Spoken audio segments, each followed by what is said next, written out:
Salve Maria Santíssima! Hoje, com a graça de Deus, nós retomamos as nossas reflexões do mês de junho sobre o Sagrado Coração. Por inúmeros motivos, não conseguimos fazer as reflexões nos últimos dias, mas hoje nós iremos retomar falando sobre o Egito, que é o nosso próximo tema. Vamos ao Egito. Hoje falaremos sobre 3 reflexões de uma forma um pouco resumida, mas mesmo assim espero que sejam suficientes para trazer para nós um pouco mais de conhecimento. Em nome do Pai, do Filho e do Espírito Santo. Amém. De início, no Egito nós encontramos o coração que estava carregado dos pecados do mundo, de todos os pecados sem exceção.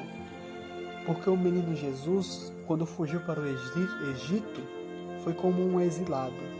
E a maior pena de um exilado é ser considerado indigno de viver entre os seus, de viver em sua terra. Imagine só o tamanho dessa humilhação. E Jesus se submeteu a ela. Jesus se submeteu a passar por essa humilhação. Esteve disposto a ser expulso de sua própria terra por conta de nós. Por isso esse coração que carregava os pecados do mundo foi exilado, porque ele sofreu na pele a pena que nós, como pecadores, deveríamos sofrer. Cristo carregou nossos pecados como se fossem os pecados dele. Ele fez questão de ter ali em suas costas o peso que não era dele. E muitas vezes, quando estamos em pecados, nós começamos a querer fugir de Cristo. Existe até uma frase que no momento não me lembro a quem pertence, que diz: você pecou, então corra para Cristo e não de Cristo. E quando nós tentamos fugir de Cristo, nós estamos fugindo de alguém que não nos persegue, porque nós somos perseguidos pelo nosso próprio pecado. E é isso que não enxergamos, que aquele ser que estamos perseguindo é a nossa culpa, o nosso remorso. E é justamente esse o ponto que nós não conseguimos entender, que aquele peso que nós sentimos não é Cristo nos condenando, e sim nós mesmos que estamos trabalhando para que aconteça a nossa condenação, enquanto fugimos do perdão por medo ou por vergonha. Para nos salvar, Jesus se ofereceu voluntariamente em expiação dos nossos pecados, se ofereceu como sacrifício. E é esse sacrifício que nós não somos capazes de entender. E por isso buscamos rotas alternativas, buscamos crenças, de certa forma, duvidosas, que vão contra a doutrina cristã. Como, por exemplo, a ideia de que pode-se ser salvo sem arrependimento. Isso é uma heresia, isso é tolice, achar que é possível alcançar o reino dos céus sem abdicar dos seus erros, sem querer ali uma mudança de vida, sacrifícios por Cristo. E isso se deve a algo que é comentado no segundo dia de reflexão do Egito, no caso seria, salvo engano, o 8º dia, que é sobre as nossas idolatrias do coração. Devemos deixar claro que a entrada de Jesus no Egito causou a destruição dos ídolos que estavam lá. O que isso quer dizer? Que nosso Salvador, desde a infância, desde ser com poucos meses de vida, já era capaz de despojar o demônio do império que ele tinha sobre os homens. Ou seja, com a entrada de Jesus no Egito e a queda dos deuses pagãos, o demônio perdeu de certa forma a força sobre aquele lugar. E é justamente por isso que nós não podemos cessar de pedir a graça de amarmos Jesus com todo o nosso coração. Porque se Cristo estiver em nosso coração, Cristo verdadeiro estiver em nosso coração, vale ressaltar isso, um verdadeiro Cristo, e não um Jesus que é moldado de acordo com as ideologias do mundo, um Cristo que é somente amor e que não é justo, nós devemos ter em nossos corações a capacidade de abater os nossos ídolos. Quais seriam esses ídolos? O dinheiro, a ganância, a arrogância, o orgulho, dentre muitos outros, muitos vícios, muitos problemas que nós tratamos como normais, muitas ideologias. E é justamente por isso que este coração que destrói os ídolos do mundo deve estar em nosso coração, para evitar que nós acabemos compactuando com essas ideologias mundanas, essas ideologias que não são de Deus. A ideia de crer em um Cristo que existe somente na concepção de alguém que não quer largar seus pecados de estimação, largar suas práticas mundanas e vergonhosas, é uma ideia pagã, uma ideia de um Cristo, de acordo com o que eu poderia dizer.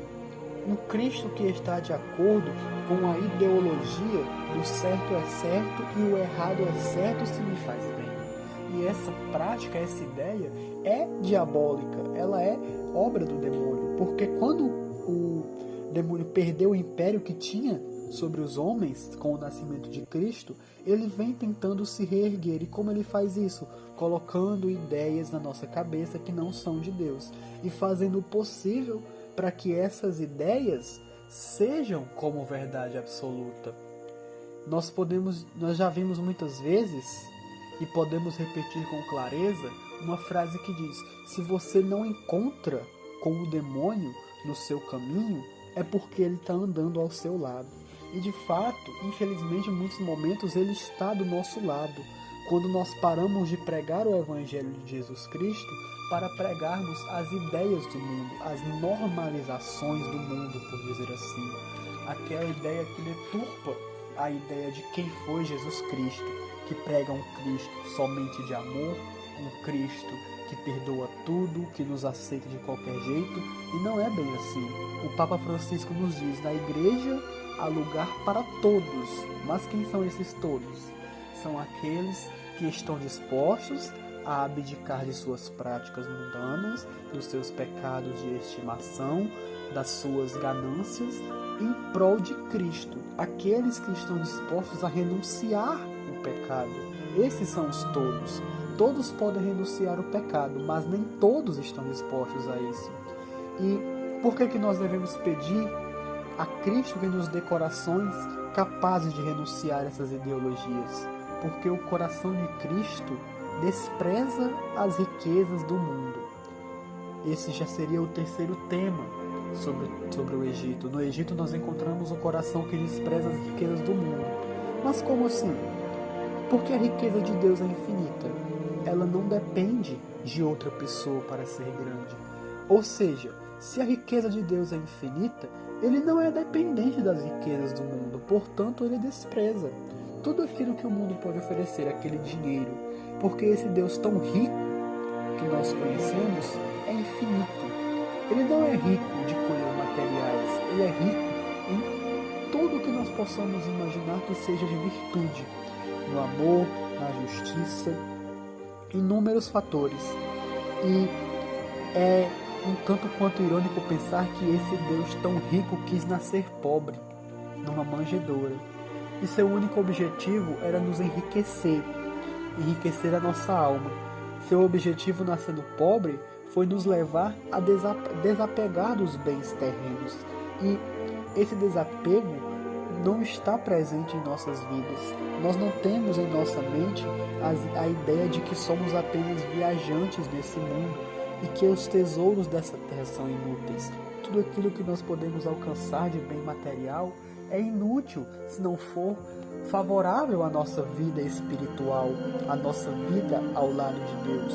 Nós muitas vezes adquirimos ali tesouros mundanos, vamos por dizer assim, práticas que não são de Deus, objetivos que não são de Deus, prêmios que não vêm de Deus, coisas materiais, sem entender o verdadeiro tesouro que a nossa alma poderia ter. O verdadeiro tesouro da nossa alma é Deus. Deus é o maior tesouro que uma alma pode ter. E é isso que está, infelizmente, a cada dia mais distante das nossas mentes. Essa ideia de que existe um Deus que nos ama e que se fez pobre e se fez sacrifício por nós. Uma alma que entende Deus como seu tesouro é uma alma que não se apega a riquezas mundanas, a coisas desse mundo. Porque é uma alma que sabe a maior riqueza que ele pode ter recebido foi o sacrifício da cruz. A maior riqueza que um cristão tem é saber que existe um Deus que nos ama, um Deus que morreu por nós simplesmente por amor.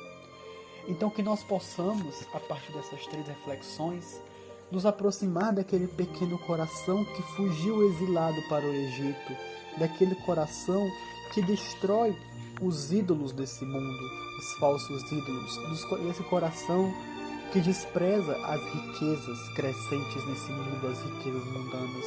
O nosso objetivo é conseguir se aproximar desse coração. Então que nós possamos buscar exercícios para a nossa alma, para o nosso espírito, para que um dia possamos nos aproximar cada vez mais do Sagrado Coração.